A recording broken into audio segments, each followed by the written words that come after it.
오늘 무슨 날인지 아시는 분? 무슨 날인지 아시는 분?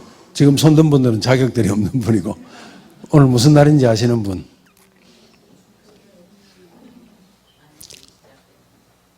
어느 분이 대답했죠? 아, 맞아요? 예, 금요일 해질 때부터 토요일 해질 때까지가 성경상으로 안식일이 시작되는 날입니다. 누가 맞췄죠? 아, 저분은 자격이 없고, 예. 예. 괜히 아는 분들은 아는 체 하지 마세요. 자, 성경에 안식일이 예수님이 무슨 날이라고 그랬죠?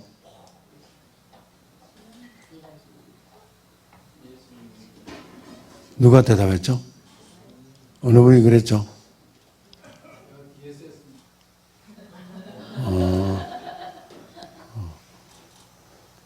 저런 분을 두 글자로 뭐라고 하게 해요? 누가?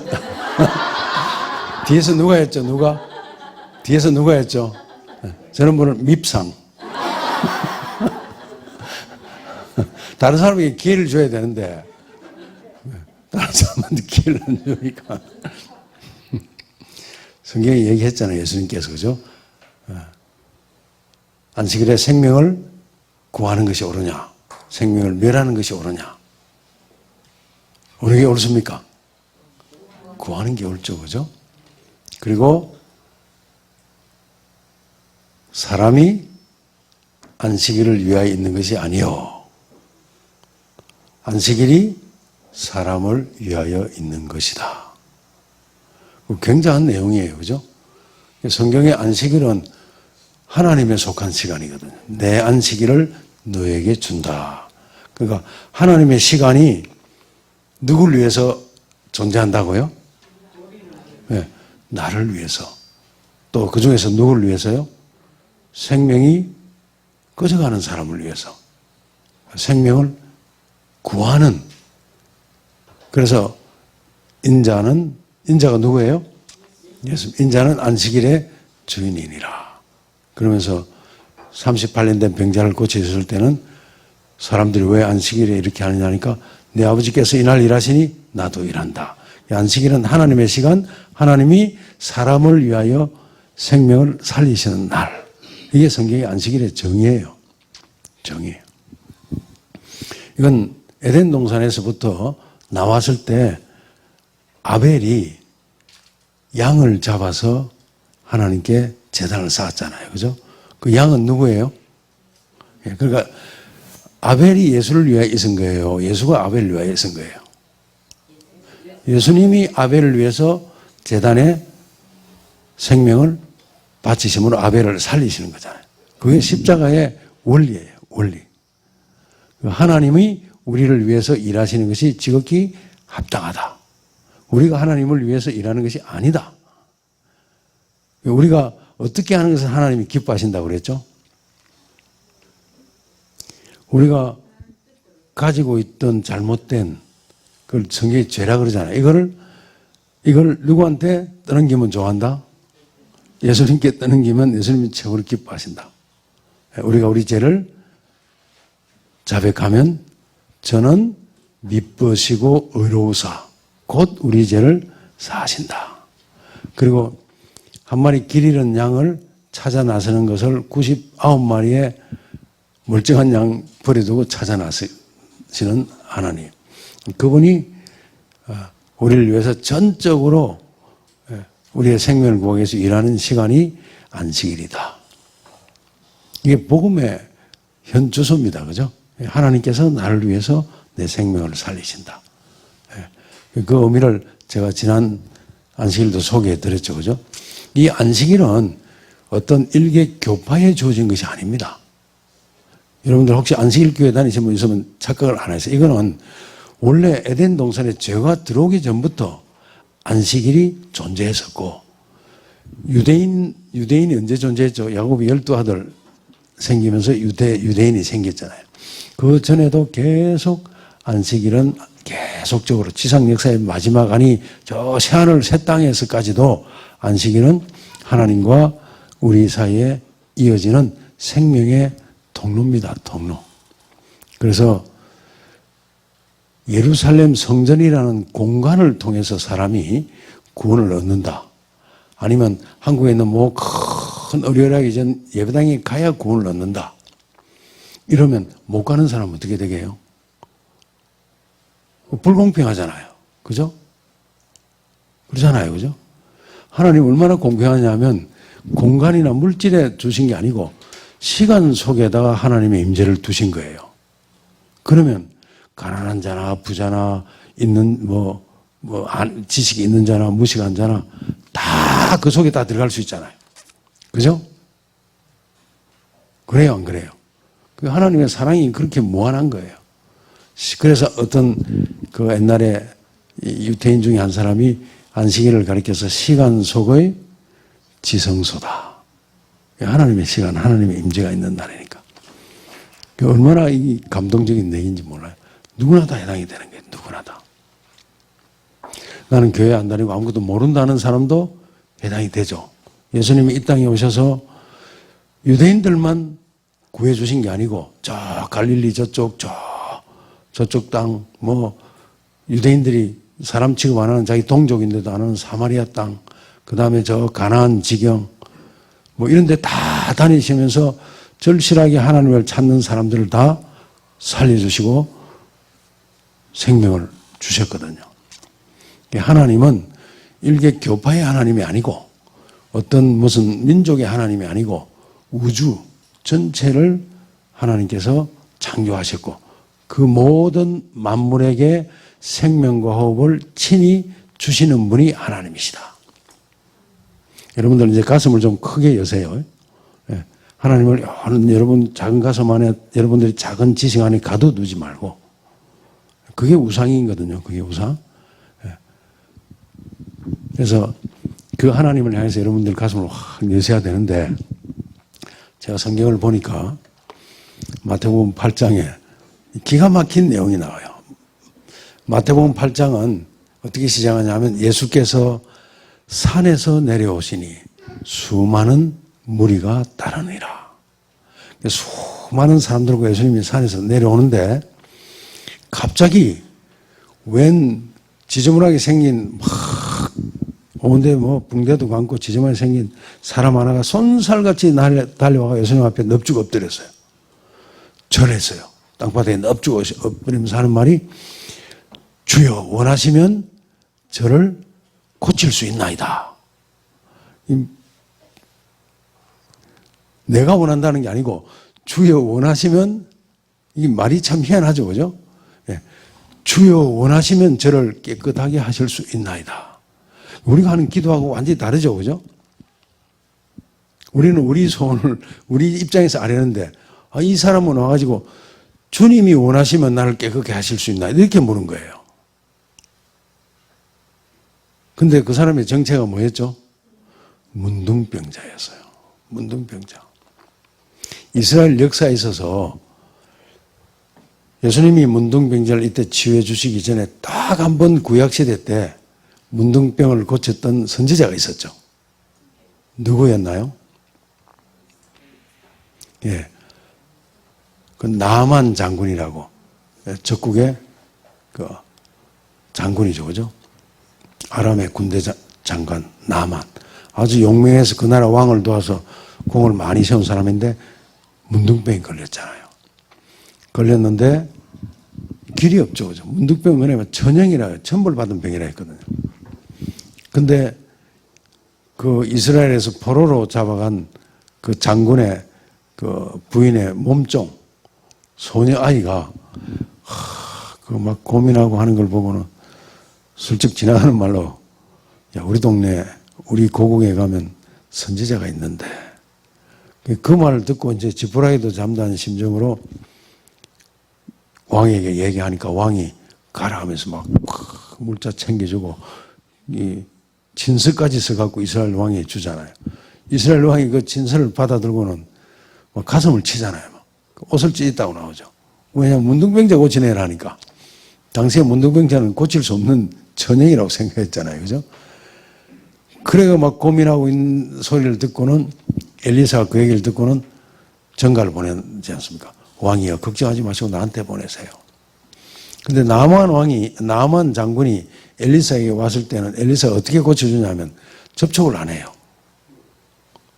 왔다는 소리 듣고 내다보도 안 합니다. 자기 사원을 시켜가지고 뭐라 그럽니까? 요단강에 가서 7번 씻으라.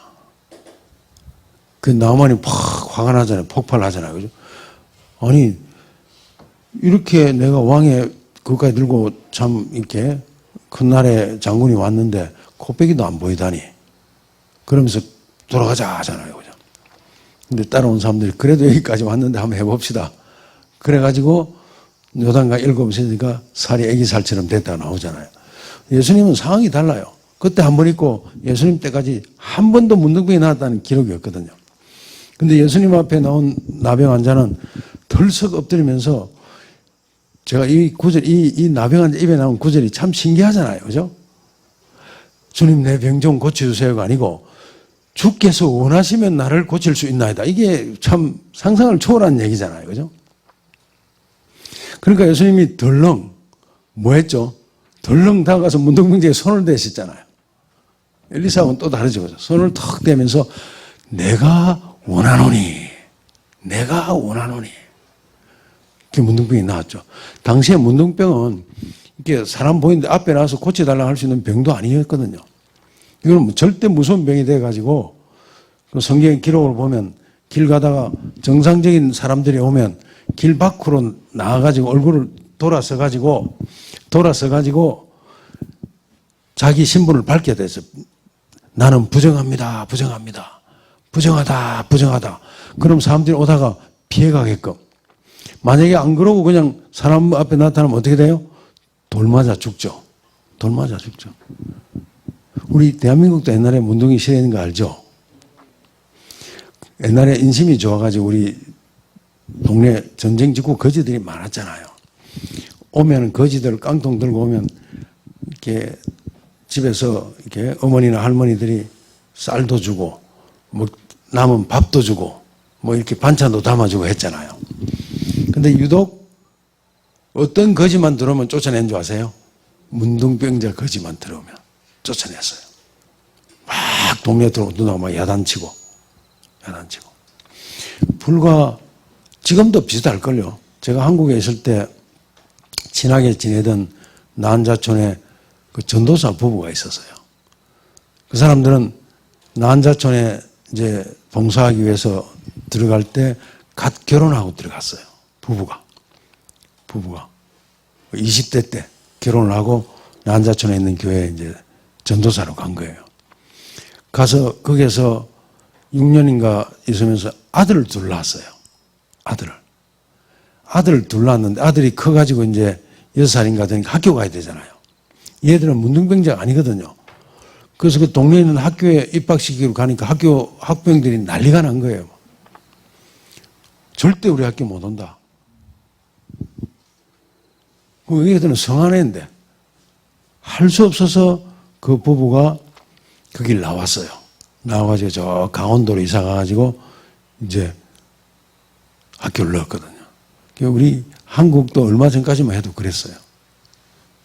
그 제가 옛날에 시골에 이제 교회에 있는데 전도회를 했을 때 이제 그 전도하는 대원들 청년들이 와가지고 막 사람들도 데려오고 시골에서 그렇게 했거든요.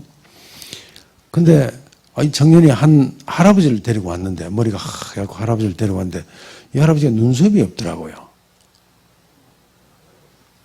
그래서 이제 우리는 모르고 이제 정신이 없어서 막 이렇게 했는데 이분이 이제 혼자서 손주 하나 데리고 사는 그리고 나 혼자인데 약을 타다 먹으면서 난자촌에 가기 싫어가지고 그렇게 해서 약을 타다 집에 있는 노인을 이 청년이 데리고 온 거예요. 그걸 아는 교회의 할머니들이 야단이 났어요. 막. 어쩌려고 이런 사람 데려오냐? 교회 망하려고 그러냐? 그러더라고요. 저도 고민이 돼가지고 난자촌에서 평생을 바치신 목사님이 있었거든요. 평생을 바치신 목사님한테 제가 전화를 드렸잖아요. 여차가 지금 교회에서 난리가 났습니다. 이거 어떻게 하면 좋겠습니까? 그 목사님이 하는 말이 자기와 자기 사모를 보내요. 자기는 젊어서부터 평생 여기 지내고 있는데 문둥병 안 걸리고 있지 않느냐. 잘 대접해 드리라고 그러더라고요. 그래가지고 이제 설득을 해가지고 이제 그분을 교회 출입을 시켰어요. 근데 그분을 모시고 온 청년도 나중에 알고 보니까 부모들이 나환자로서 나환자 천에서 태어났는데 정상으로 태어난 청년이었어요. 그 알고도 데리고 온 거예요. 불쌍하니까. 근데 그 노인은 앞도 못 보는 소경이었거든요. 소경.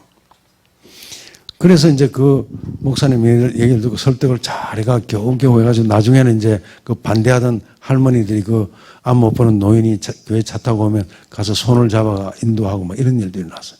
제가 있던 그때 교회는 꼭 성경에 나오는 교회 같았어요. 문둥병자, 소경, 또 절름발이, 그 다음에 각종 병자들이 우리 교회에 다 많이 있었어요. 막. 날 때부터, 이건 날 때부터 아니구나. 학교 1학년 때 그 똥통에 빠지고 옛날 재래식 화장실에. 그러니까 똥독이 오는 데서 침 맞아야 된다 해서 그 돌팔이한테 침을 맞았는데 어디 잘못 꽂았나 봐요. 그러니까 32살인데 8살 때 그리 돼가지고 32살인데 다 이렇게 성장을 안 하고 처녀인데 그런 아이도 있었고 제가 그때 참 희한한 경험을 했죠, 그죠? 교회 안에 뭐 장님에서 뭐다 다 있는 교회. 이 문둥병자가 나타날 때도 법이 그랬거든요. 문둥병자가 성한 사람 앞에 나타날 수가 없었어요.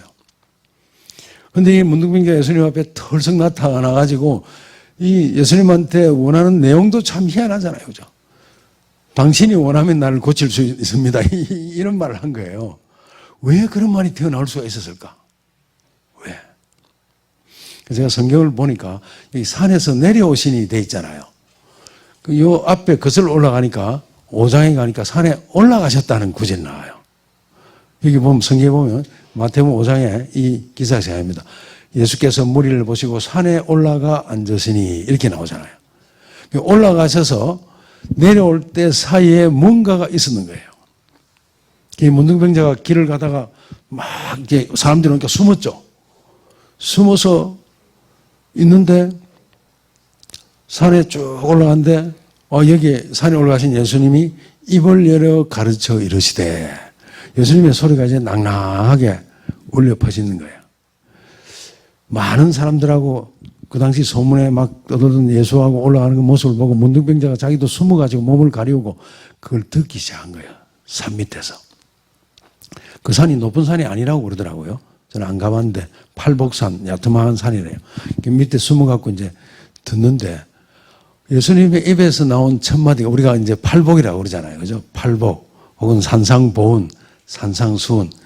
예수님께서 입을 연 첫 마디가 뭐였냐면 한 번도 들어본 적이 없는 말이었어요. 당시 종교계에서 전혀 사용하지 않는 말이었어요. 당시 종교계에서는 뭘 사용했냐면 순종을 얘기하고, 그죠? 또 그리고 여러 가지 법을 잘 지켜야 되고, 그리고 성실하게 뭘 해야 되고, 그런 걸 가르치는 세상인데 예수님의 입으로 나온 첫 마디가 뭐였죠? 여러분들 다 알죠? 심령이 가난한 자는 복이 있나니 천국이 저희 것입니다.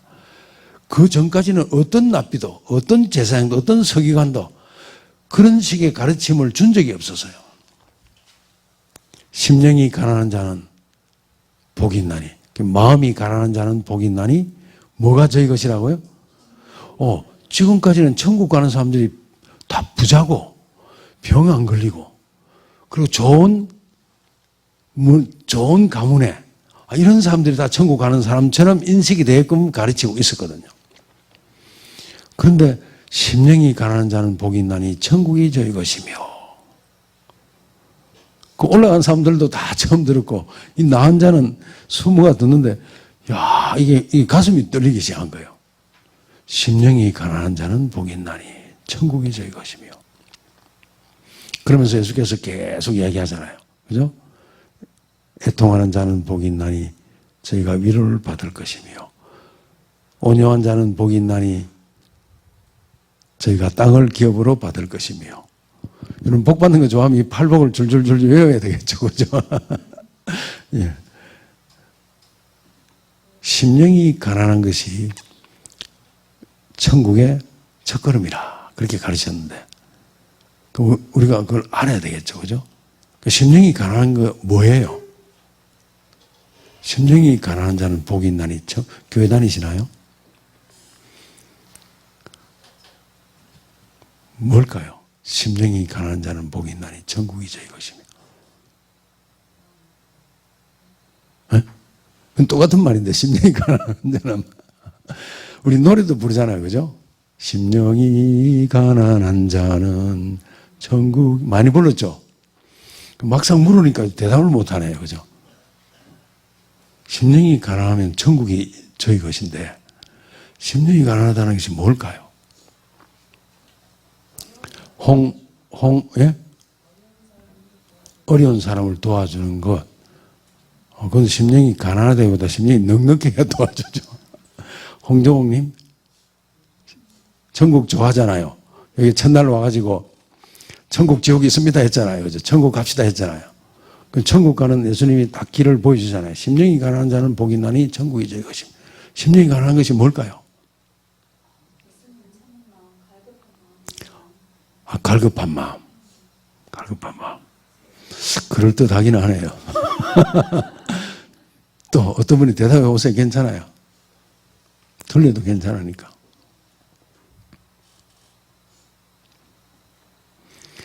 복 받으려고 다 교회 다니시는 거잖아요.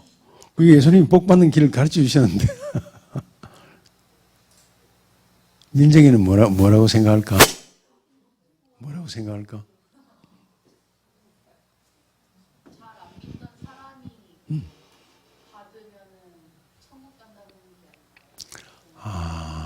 저 좀 특별하게 생각을 많이 해서 대답을 하는구나.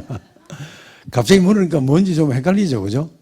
심령이 가난한 자는 복이 있나니 천국이 저희 것이며. 민정이 엄마는 어떻게 생각하세요?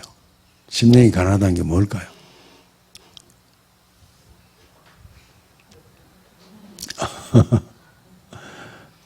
잘 생각이 안 나요? 예. 그럼 우리 정정숙 사모님, 심령이 가난하다는 게 뭘까요?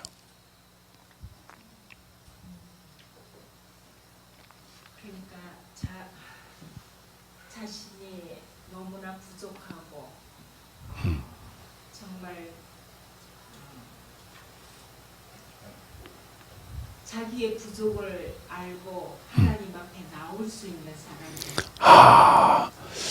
아주 근사한 대답을 하셨네요. 예수님이 이 말씀을 하시면서 사람들에게 이게 뭔지 깨닫게 해주셔야 마땅하죠. 그죠?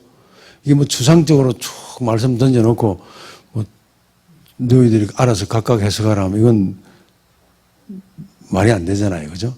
예수님이 분명히 가르쳐 주세요. 제가 처음에 몰랐는데 성경을 가만히 읽으면서 보니까 이게 이제 이해가 되더라고요.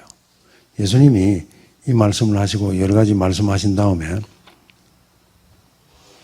내가 너희에게 이르노니 너희 의가 서기관과 바리새인보다 더 낫지 못하면 결코 어디에 못 간다 했죠? 천국에 들어가지 못하리라. 당시에 서기관과 바리새인 의라는 것은 굉장한 의였잖아요. 그죠? 근데 그보다 더 나은 의를 가져야 천국에 들어가지. 그럼 못 들어간다. 그렇게 말씀하셨어요. 그러면서 이제 이렇게 말씀합니다. 옛사람에게는 살인하지 말라. 살인하면 심판받게 되리라 하는 것을 너희가 듣고 살아왔는데 내가 너희에게 이르는데 형제에게 노하는 자마다 심판을 받게 될 것이다. 옛날에는 직접 찔러서 죽여야 심판을 받는데 형제에 대해서 노하는 자마다 심판을 받게 된다. 형제에 대해서 노하는 것과 무엇과 예수님이 동일하게 말씀하신 거예요? 살인하는 것과. 그리고 형제를 보고 라가라. 라가는 욕이거든요. 욕. 히브리는 욕입니다. 아니면 또 미련한 놈, 이런 자도 지옥불에 들어갈 것이다. 우리 우재택 교수님 네 분은 금슬이 참 좋아 보이시는데 부부싸움 한 번도 안 하셨죠? 한 번도 안 하셨죠? 아, 했습니까? 할 때 화날 때는 좀 할 말, 못할 말도 좀 하셨나요? 아, 그러세요? 뭐 혹시 이러잖아요. 사람들이 좀 잘못하고 하면 짜증도 내고, 그죠? 예. 그리고 또 흔히 하는 말이 자식이 잘못하면 누구 닮아서 그때요? GM이 닮았다, GM이 닮았다. 그것도 다 여기에 해당되는 거예요. 욕을 안 하더라도 상대방을 향해서 핀잔을 주고 이런 것들 다 해당되는 거예요. 자, 예수님의 이 말씀에 해당 안 되는 사람 손들어 보세요. 자, 그 다음에 예수님이 제가 아침에 소개해드렸죠. 예물을 제단에 드리다가 거기에서 형제에게 원망 들을 만한 일이 있는 것이 생각나거든 예물을 제단 앞에 두고 가서 먼저 형제와 화목하고 그 위에 와서 예물을 드리라. 자, 내가 교회를 다녔는데 또 미운 조금 은근히 싫은 집사님도 생기고 또 뭐 말 주고받다가 좀 상한 사람들도 생기잖아요. 그죠? 근데 그런 사람이 있을 때 교회 가서 예배 드릴 때 예수님 말씀대로 먼저 가가지고 화해하고 드리는 사람도 있기는 있겠죠. 그죠? 근데 그러지 않고 서로 상한 마음을 안고 예배 드리는 사람들이 대부분이에요. 대부분. 목사들 중에도 그런 사람이 있습니다. 제가 아는 미국의 어떤 목사는 아들이 좋아하는 여자가 생겨서 결혼하겠다고 데려왔는데 자기 마음에 안 든다고 결혼 못하게 한 거예요.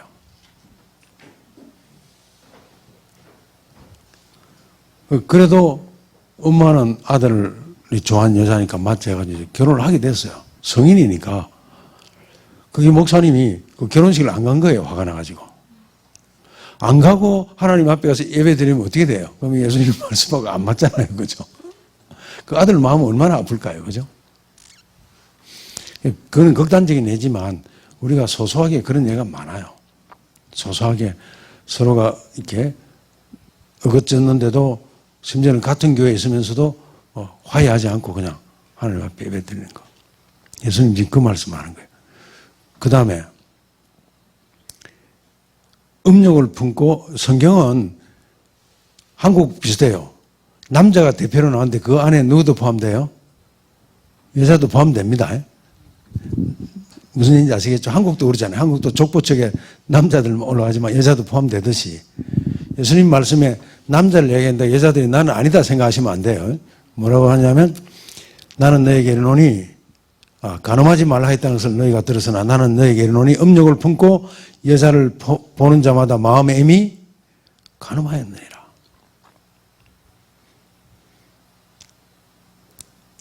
노골적인 실제적인 간음이 아니더라도 좀 이상형이고 마음에 드는 여자가 지나가거나 하면 순간적으로 사람이 그 여자를 보고 마음속에 생각을 할 수 있잖아요. 그죠? 예수님은 그걸 지금 이야기하시는 거예요. 그 다음 두 번 뒤에 구절을 보면 만일 내 오른 눈이 너로 실족하게 하거든 빼어내버리라. 내 백체 중 하나가 없어지고 온몸이 지옥에 던져지지 않는 것이 유익하다. 이 말씀을 그대로 적용시키면 이런 말씀을 그대로 적용시키는 종교도 있죠. 그죠? 그래서 범죄하면 손 잘라버리고 하는 종교 있잖아요. 그죠? 그런데 이 말씀을 적용시키면 어쩌면 저는 이쪽 눈알이 없어서 여기 이렇게 가리고 나와야 됐을지도 몰라요. 여기 어떤 여자분은 또 남자를 보고, 이상형 남자를 보고 그런 마음을 품을 수도 있잖아요. 그럼 저 민정이 지금 혹시 그래서 이거 붙여온 건 아니지? 어떤 사람은 두 눈을 다 뽑을 사람도 있어야 되잖아요. 예수님이 눈을 뽑으라고 하시는 말씀이 아니에요. 이 말씀을 거기에 산에 있는 사람들이 가만히 듣다 보니까 마음이 어떻게 될까요? 이게 마음이 그냥 내 속에 선한 것이 하나도 없구나. 내가 꽤 잘난 체하고 꽤 사람 된 줄 알고 살아왔는데, 이게 듣고 보니까 마음이 참, 그 마음이 가난한 심령이에요. 가난한 심령. 또, 많은 거 있지만 하나만 더하면, 나는 너에게 이르노니 악한 자를 대적하지 말라. 누구든지 내 오른편 뺨을 치거든 왼편도 돌려대라. 저는 옛날에 이 설교를 이제 앞에 서서 하는 분들이 그리스도인들은 이렇게 살아야 됩니다. 원수를 사랑해야 됩니다. 원수를 사랑해야 됩니다. 누가 오른편 뺨을 치면 왼편 뺨도 돌려대야 됩니다. 이런 설교를 들었거든요. 저는 저 뒤에 앉아 그런 설교를 들으면 마음에 뭐가 이렇게 팍 올라오는데 뭐냐면, 야, 저게 가능할까? 지금 저 설교하는 사람 뺨을 내가 나가서 하면 돼. 때려볼 이런 충동이 올라오더라고요. 뺨을 치는데 왼편을 돌려야 된다는 게 이게 사실은 여러분들 쉬울 것 같아요? 그 사실 불가능한 거거든요. 그 충동이 막 올라오더라고요. 근데 원체 제가 내성적이라서 실천에 못 옮겼는데, 어떤 책을 보니까 또 저 같은 녀석이 하나 있었더라고요. 이 녀석도 나가서 교회 처음 댕기는데 막 교회 사람들이 다 천사처럼 보이고, 설교 내용도 보니까 그리스도인들은 원수를 사랑해야 합니다. 오른편 뺨을 치면 왼편을 돌려대야 됩니다. 막 이런 설교를 들을 때마다, 야, 저거 정말 사실일까? 저처럼 그런 생각을 했는가 보더라고요. 근데 어느 날은 너무 이 내용이 감동이 오면서도 이게 안 믿어지는 거예요. 그래서 이걸 꼭 증거를 봐야 되겠다. 그래서 그날도 이런 설교가 딱 마치자마자 평소에 참 자기한테 인자하게 잘해주고 하는 아주 연세 같으신 정말 예수님 닮은 것처럼 보이는 장로님, 설교 마치자마자 그 장로님하고 해서 저를 한번 꾹꾹하고는 뺨을 한 대 딱 올려붙인 거예요. 이 평소에 인자한 장로님, 예수님 닮은 것처럼 보이던 장로님이 갑자기 젊은 여자가 뺨을 한 대 올려붙이니까 막 얼굴이 볼그락볼그락하고 막, 이거 뭐 어쩔 줄 몰라 하는 거예요, 막. 이 청년이 당황했죠. 자기는 그 말씀에 그걸 한번 보고 싶어서 그렇게 했는데, 죄송합니다, 장로님. 저는 원래 이 설교 말씀에, 오른편 말씀에, 그 장로님이 그제서 눈치를 챈 거예요. 그리고 이제 표정 관리를 또 하시고는, 이 사람아, 그러면 성경 말씀대로 똑같이 해야지. 오른편 뺨을 먼저 쳐야지. 왜냐하면 이 청년이 오른손으로 치니까 장로님 왼편을 맞은 거예요. 이게 불가능한 일이죠. 그죠? 불가능한 일이에요. 이런 얘기를 들으면서 듣는 사람들이, 나는 진짜 내 속에 아무것도 없구나. 선한 게 하나도 없구나. 그게 가난한 심령입니다. 내 속에 선한 것이 조금이나 있다 얘기면 사람들은요, 하나님의 도움을 구하지 않습니다. 구할 수가 없어요.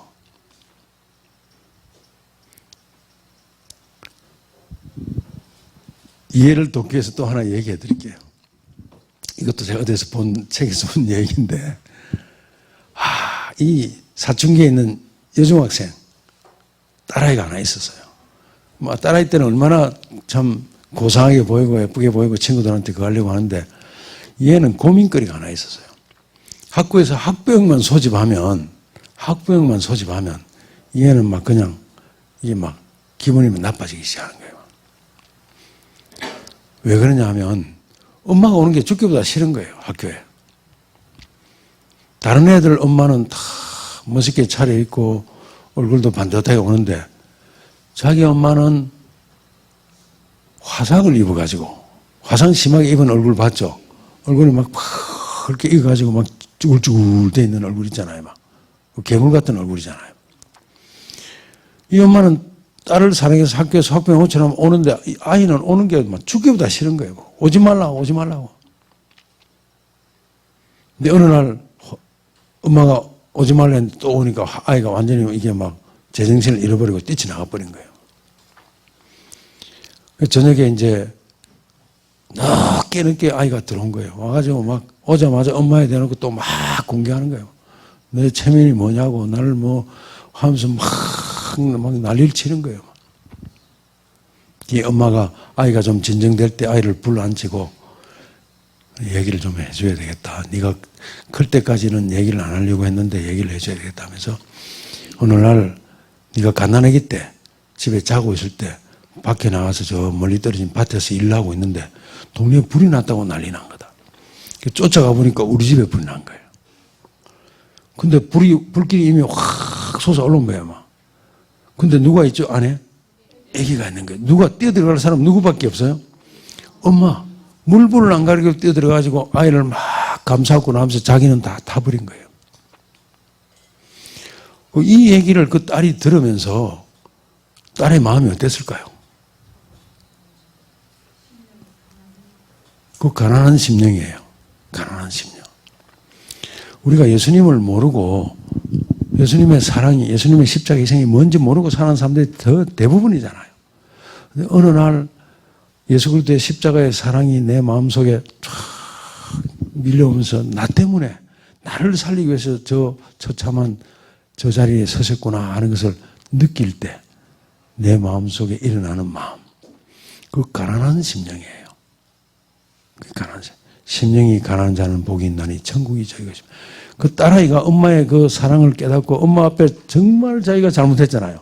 선한 게 하나도 없잖아요. 그 희생의 그 큰 사랑 앞에. 그걸 깨닫는 순간에 어떤 마음이 됐을까요? 막 두 가지 눈물이 나왔을 거예요. 하나는 그 큰 사랑을 모르고 핍박했던 그 마음에 그 회개하는 마음. 또 하나는 그 사랑을 알게 되어서 그 사랑에 감동되어서 흘리는 눈물. 그 회개란 것은 그 사랑의 감동, 그걸 느끼고 감동이 되어서 나올 때 일어나는 반응이 회개라는 것이에요. 형벌이 들어오서, 지옥 가기 두려워서 그냥 가가지고 하는 것. 그건 회개가 아니고, 그건 뭐라고, 뉘우침, 혹은 반성, 아니면 벌이 두려워서 하는 것. 그 진정한 회개는 그 사랑과 그 사랑을 내가 모르고 오히려 그 사랑을 짓밟았던 자신의 아무것도 없는 그 마음, 선하지 못한 마음, 이걸 깨달으면서 그게 번복이 돼서 그 사랑 앞에서 막 애통하는 거예요. 딸아이가 그 엄마의 사랑 앞에서 막 애통하고 할 때, 울고 할 때 엄마가 그래 이제 알았느냐 이러고 있었을까요? 같이 안고 같이 울어주는 거예요. 같이 울면서 다독거려주고. 엄마도 얼마나 기쁘겠습니까, 그죠? 그 딸아이가 이제 깨닫고 막 그렇게 할 때 같이 울어주는 거예요. 위로해 주는 거예요. 그래서 두 번째가 애통하는 자는 복이 있나니 저희가 위로를 받을 것이며. 실컷 엄마 사랑의 품 안에 안겨가 울고 나면 그 다음에 아이 마음이 어떻게 될까요? 후련해지고 이제는 그 사랑에 대한 그 마음이 있으니까 마음이 편안해지잖아요. 그 세 번째 복이 뭐죠? 온유한 자는 복이 있나니 저희가 땅을 기업으로 받을 것이며. 그 땅은 무슨 땅이에요? 뭐 강남에 비싼 땅을 준다는 건가요? 아니죠. 새 하늘 새 땅. 죄가 없는 곳, 눈물이 없는 곳. 성경에 나오죠, 그죠? 보라 내가 새 하늘 새 땅을 펼쳐놓을 때 사망과 눈물과 고통이 없는. 이게 바로 천국이죠. 그 상태에서는 바로 옮겨놔도 문제가 없어요. 바로 옮겨놔도. 이제 그런 경험을 하고 나면 이제는 엄마가 꼴도 보기 싫은 게 아니고 엄마가 너무 사랑스럽고 자기의 본인의 사랑이 크니까 이제는 어디 가도 엄마의 어떤 모습이 아무리 추해도 엄마 손잡고 다니겠죠. 그죠? 자랑스럽게. 자랑스럽게. 사실 십자가에 달리신 예수님은 처참한 몰골로 돌아가시잖아요. 피 다 솟고 완전히 갈기갈기 찢어지고 말라 비틀어진 완전히 막 그런 모습으로 십자가에 돌아가시잖아요. 근데 이 딸이 이제 그 엄마 손잡고 툭 다니잖아요. 그리고 엄마의 사랑을 너무 좋으니까 뭐 시간만 있으면 엄마 품에 안기려고 그러잖아요. 그래서 네 번째 복이 뭐였죠? 의에 줄이고 목마른 자는 복이 있나니. 이제 그게 자꾸 좋은 거예요. 예수님 사랑에 이제 막 느끼고 하니까 예수님 사랑에 가슴에 안겨서 예수님 사랑, 그 7 귀신 들려있던 막달라 마리아가 예수님 오면 만사지지놓고 예수님 발치 앉아서 팍 예수님 말씀 듣는 게 기쁨이었잖아요. 그걸 자꾸 이제 갈급하게 되는 겁니다. 의에 줄이고 목말라 하고. 그러면 자꾸 목말라니까 자꾸 주잖아요. 그죠? 자꾸 주니까 뭐예요? 그 복이? 왜 저리고 목마른 자는 복이 있나니 저희가 배 부를 것이며 하나님의 사랑으로 이제 배가 불러지는 겁니다. 배가 불러지니까 어떻게 되죠? 이제는 나누어주는 단계로 가잖아요. 그래서 긍휼히 여기는 자는 복이 있나니 저희가 긍휼히 여김을 받을 것이며 남에게 이제 내가 하나님의 사랑이 흘러나가는 통로가 되는 거예요. 사랑으로 배가 불러지니까 통로가 되는 거예요. 예수님이 말씀하셨잖아요. 누구든지 나를 믿는 자는 그 배에서 생수가 흘러 넘칠 것이다. 흘러 넘치는 통로가 되는 거예요. 그 남을 이제 어떻게 여긴다고요? 남을 긍휼히 여긴다는 것은 옛날에 나처럼 이기심이 똘똘 뭉쳐가지고 막 적대시하고 하는 사람, 나 같은 사람을 보면 이제 그 사람을 옛날에는 미워하고 했는데 이제 미운 감정이 사라지고 그 불쌍히 여기고 긍휼히 여기는 마음이 생기는 거예요. 그래서 그에게 내가 받은 이 하나님의 사랑을 흘려보내는 마음이 되는 거예요. 제가 말씀드렸던 주기도문 우리가 우리에게 죄 지은 자를 그 사해 준다는 것이 내가 복 받기 위해서 벌 안 받기 위해서 억지로 사해 주는 게 아니고 내 속에 흘러들어온 그분 이 십자가의 큰 용서와 사랑이 흘러나가니까 예수님의 그 사랑이 그 사람을 대하게 하는 그 동기가 되니까 긍휼히 여기는 마음이 되는 거예요. 우리가 우리에게 죄 지은 자를 사한 것 같이 우리 죄를 긍휼히 여긴 자는 복이 있나니 저희가 긍휼히 여김을 받을 것이며 이제 그런 상태가 계속되면 이상하게 옛날에 막 내가 이기심에 똘똘 뭉쳐가지고 막 사람들하고 매듭이 얽히고 하는 이런 게 신경 쓸 겨를이 없어져요. 저도 그런 경험했거든요. 막 불쌍한 사람 보면 막 도와주고 싶고 막 어떻게 베풀어주고 싶고 제 아내하고 저하고는 막 옛날에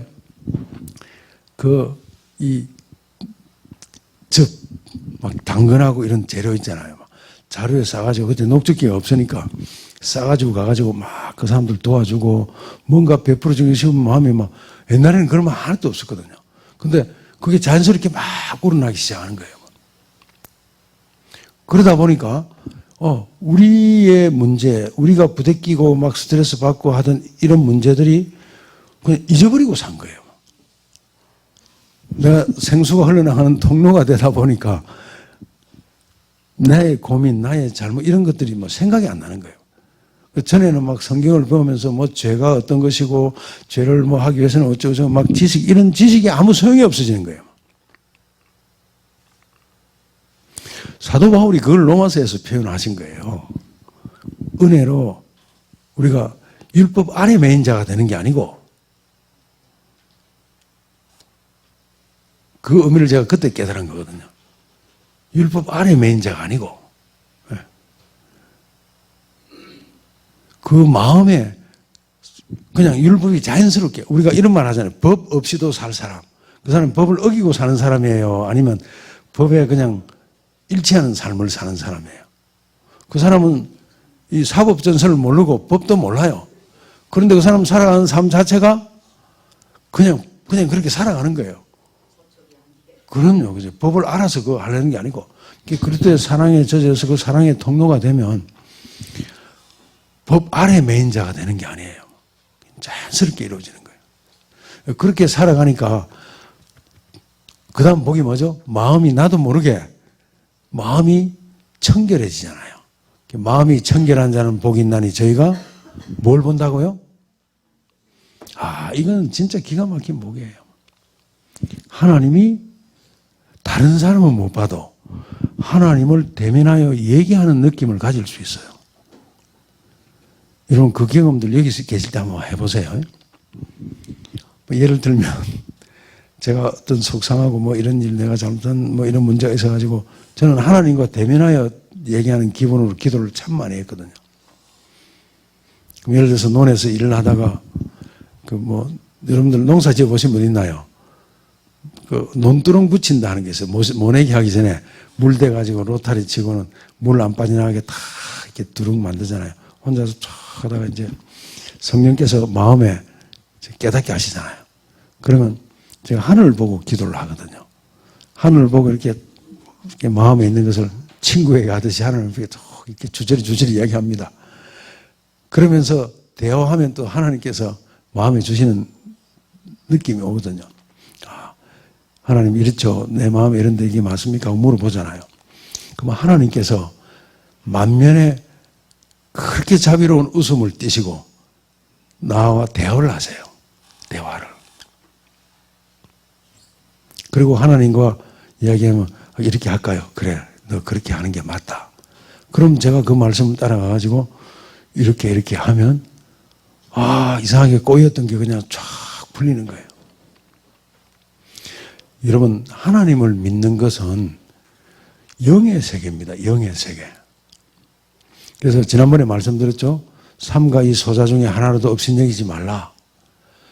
저희 천사들이 날마다 하늘에 계신 내 아버지 얼굴을 뵙느니라. 그러면 그 예수님의 말씀을 확실히 믿는다면 천사의 존재와 천사의 임재를 느낄 수 있는 것은 하나도 이상한 것이 아니에요. 하나도 이상한 것이 아닙니다. 제가 좋아하는 오래된 그 책이 있는데 초기문집이라는 책이에요. 거기 보면 천사를 많이 만난 여인의 모습이 기록져 있어요. 여인은 어릴 때부터 순환을 당하고 고난을 당하고 하나님만 의지하고 살아온 여인인데 그 여인이 살던 집을 제가 가봤거든요. 미국에 있어요. 조그마한 집이에요. 저 동부에 가면. 천사가 드나들었다는 조그마한 창이 있어요. 그럼 그 여자만 천사를 볼 수 있을까요? 예수님의 말씀은 아니잖아요. 우리에게도 천사 그리고 하나님의 임재 마음이 청결한 자는 복이 있나니 저희가 하나님을 볼 것이며. 그 거짓말일까요? 살아있는 예수님의 말씀이에요. 그러니까 자꾸 땅의 차원에서 머물러 가지고 성경도 땅의 차원으로 보지 마시고 성령이 임하시는 전이 어디예요? 너희가 성령이 임하시는 전이라고 하셨잖아요. 그럼 영의 하나님이 임하시면 영의 세계를 볼 수 있는 것은 지극히 다 합당한 것이에요. 합당한 것. 합당하죠, 그죠? 합당한 거예요. 그 사도 바울 보세요. 사도 바울. 사도 바울은 원래는 지극히 지식적인 사람이었거든요. 근데 다메섹 노상에서 예수님을 만난 다음에 그 영으로 나타난 예수님을 만났잖아요. 만난 다음에 그 다음에 이 기록한 내용들을 보면 사도 바울이 어디 하늘에 갔다 왔다고 그랬죠? 셋째 하늘에 갔다 왔다. 자기가 아닌 것처럼 얘기했는데 사실은 사도 바울이 맞아요. 그러니까 하늘 위에 하늘 이런 내용이 구약 성경에 나오거든요. 사도 바울이 율법만 드립다 파고 대제사장 공문받고 막 율법을 막 일하던 사람이 율법을 넘어서는 영의 세계를 경험한 사람이에요. 마음이 청결한 자는 복이 있나니 저희가 하나님을 볼 것이며. 근데 그 단계가 쉽죠? 심령이 가난한 자부터 출발이 되잖아요. 그래서 애통하는 마음, 그 다음에 온유한 마음, 그 다음에 긍휼히 여기는 마음, 그 다음에는 청결한 마음. 이게 한 사람이 경험하는 복음의 흐름이에요. 마음이 청결한 자는 복이 있나니 저희가 하나님을 볼 것이며. 약속입니다. 이 지금 예수님이 하시는 팔복의 말씀은 전부 약속이 있는 말씀이에요. 이 말씀을 그대로 우리 생애 속에 접하고 이루어 나가면 거기에 주어진 모든 복이 저와 여러분들 것이 된다는 말입니다. 지금 예수님이 빈말하는 게 아니고 복음을 정말 그 복음의 흐름의 통로를 정확하게 보여주시는 거거든요. 우리가 그동안 노래 참 많이 불렀잖아요. 심령이 가난한 자는 팔복 외우고. 근데 이거는 실제 사건이에요. 실제 사건. 근데 또 신기한 일이 납니다. 마음이 청결해져서 하나님을 바라보고 남을 보면 나눠주는 사람을 그 다음에 뭐죠? 화평케 하는 자는 복이 있나니 저희가 하나님의 아들이라 일컬음을 받을 것이며. 이제 마음이 청결해져서 화평케 하는 일을 하는 거예요. 분쟁이 있고 다툼이 있는 곳에 이 편 저 편 서가지고 뭐 교회를 쪼개버린다든지 아니면 교회 아니더라도 집 안에서라도 내 편 해가지고 뭐 이렇게 하는 게 아니고 분쟁이 있는 곳에 예수님이 화목 제물로 오신 것처럼 분쟁이 있는 곳에 자기가 서서 그 분쟁을 맡아서 분쟁을 없이 하려는 마음을 가지는 거예요. 가지는 거예요. 그러니까 당연히 누구라고 일컫는 게 마땅해요? 하나님의 아들. 예수님이 하셨던 것 같은 처지에 서니까 하나님의 아들이라 일컫는 게 지극히 마땅한 겁니다. 그런데 마지막에 팔복 8번째 복이 특이해요. 의를 위하여 핍박을 뭐라고요?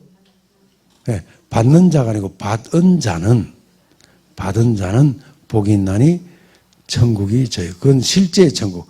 그래서 보통 우리의 첫 번째 심령이 가난한 천국은 영적인 천국이니까 은혜의 천국, 마지막에 천국은 영광의 천국이라. 그래서 실제 천국을 경험 그때 하게 되는 거예요.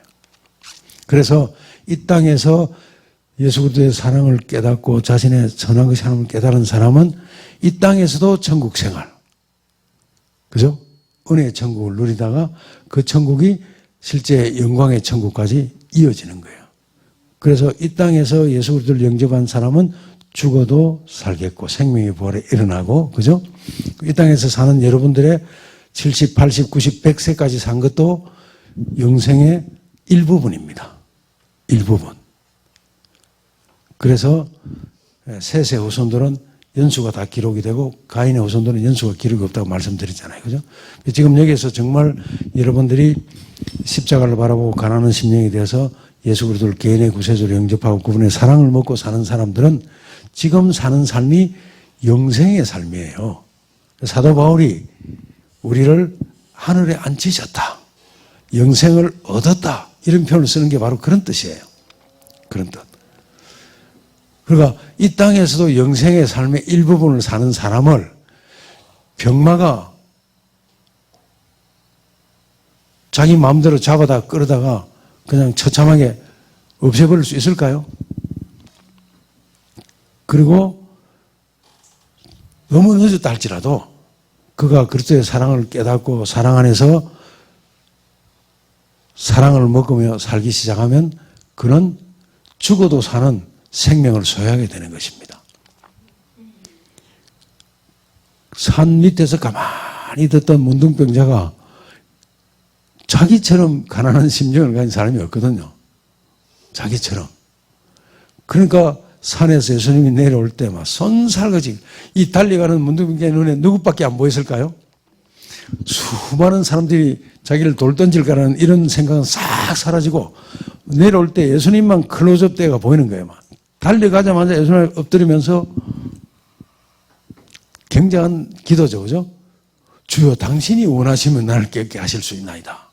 아, 그 말씀하시는 분이 누군가 알았거든요. 예수님은 우리를 하나도 멸망하지 않고 다 살리시기를 원하시는 분이세요. 그러니까 이 문둥병자가 주여 원하시면 나를 깨끗게 하실 수 있나이다. 그 주님을 만나는 절호의 날이 물론 일주일 중에 다 해당이 되는데 특별히 여세 동안은 힘써 내게 주신 생활을 살지만은 이날만큼은 내가 너를 위해서 전적으로 일할 수 있도록 나에게 맡겨다오 하는 그날이 이미 이 저녁에 여러분들 앞에 펼쳐져 있습니다. 펼쳐져 있어요. 이거는 뭐 십계명이 있고 없고 차원이 아니에요. 그 하나님 품에 오늘 여러분 잠자리에 가서 예수님 앞에 문둥병자처럼 가서 턱 엎드리면서 주여 원하시면 나를 깨끗게 하실 수 있습니다. 이렇게 한번 외쳐보세요. 이렇게 하면 작은 음성이라도 그렇게 외치고 오늘 이 밤에 편안한 주의 품에서 잠을 누리시게 되기를 주의 이름으로 축원합니다. 기도하겠습니다. 우리에게 생명 주시기를 그렇게도 원하시고 그 생명의 원리를 이렇게 단계적으로 하나하나씩 풀어주시면서 심령이 가난한 것이 무엇인지 그렇게 하나하나 짚어주시는 예수님의 그 세미한 사랑을 인하여 감사를 드립니다. 그동안 우리가 꽤 선한 줄 알고 살아왔습니다. 꽤 선한 일을 하는 줄 알고 살아왔습니다. 그러나 오늘 예수님의 말씀을 듣고 보니 내 속에 선한 것이 하나도 없었음을 깨닫습니다. 주님 약속하신 대로 천국이 우리의 마음속에 이르러 오는 경험, 예수 그리스도의 십자가의 사랑이 진실로 나를 감싸고 있는 그 사랑, 그 애절한 사랑, 모든 것을 희생하여 모든 것을 다 바치면서 나를 사랑하신 그 사랑 앞에 참으로 애통하는 마음 되게 하여 주시고, 주님 주시는 위로를 받게 하시고, 주님 주시는 평안으로 온유한 마음 되게 하여 주시고, 그리고 그것을 계속 사모하여 갈급하는 심령 되게 하여 주심으로, 주님의 큰 사랑으로 배부르게 하여 주심으로 이제는 나누어주고 하나님을 바라볼 수 있는, 대면하여 대화할 수 있는 놀라운 경험, 그리고 이제는 이직은 마음에서 내가 편가르게 나서는 것이 아니고 분쟁이 있는 곳에 화목제물로 설 수 있는 예수님과 같은 마음 되게 하여 주시옵소서. 그리고 어떤 핍박이 이르러 오더라도 우리 앞에 영광의 천국이 펼쳐져 있으므로 그 영광의 천국을 소망 가운데 바라보며 사는 영육간에 강건하고 건강한 새 사람 되게 하여 주시옵소서. 안식일의 주인 예수님의 이름으로 감사드리며 기도하옵나이다. 아멘. 아멘. 평안한 밤 주 안에서 푹 주무십시오. 할렐루야.